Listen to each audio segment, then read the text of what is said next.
So, for example, you say that tariffs and trade and all these other things, I would have to say that most of the people making those comments are either extremely misinformed, kind of like they're about subject-verb agreement, or they are very well informed, but they are pandering to groups that they know are misinformed so that they can get their way. Very selfish, very short-sighted. Yeah. So I don't think this is not related. I think all of this is related, quite frankly. I think that, you have people out here now who they will take a soundbite and just run with it.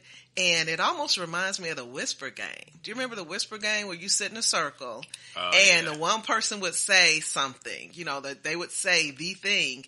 And by the time it went around the circle, it was something completely different, right? So I feel like our society has kind of become that, only everybody is basically standing on what they think they heard or what they think they know. And that's a hot mess. I mean, if you're being honest. Yeah. And you see that with social media a lot too. I see this all the time where there will be a post and somebody will basically make a story up. Like you'll see the story, you hear it firsthand from somebody, and then somebody else takes that and they're like, well, they actually said this, that, and the other.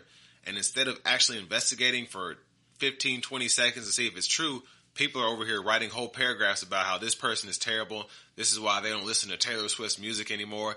And I'm thinking, if you had looked it up yourself, you will see, it even will say in the description, this is fake. This is fake news. I just like playing with people. And it's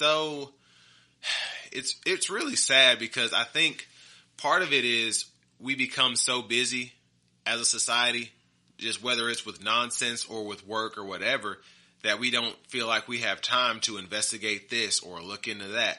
And then what happens is it's really just making us worse off. So if I feel like I have to vote for somebody based on what somebody with billions of dollars put into social media, then I'm doing the work for them and making it worse on myself.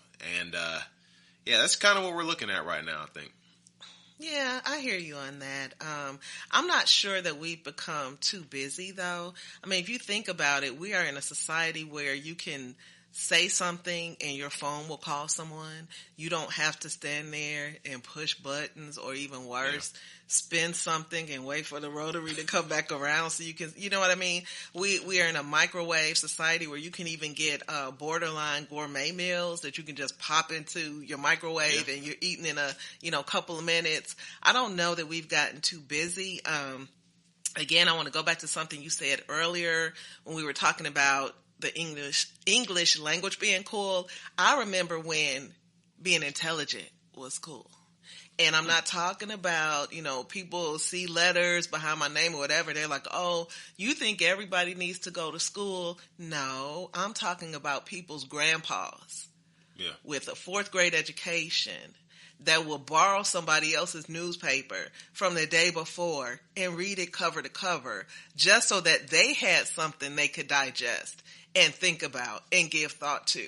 So this really has very little to do with education. What it has to do with the fact that as a society, my opinion is we have made not having information cool.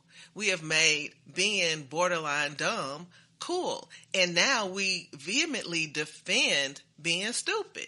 And I don't think that's cool. Wow. I haven't really thought of it like that, but that's deep.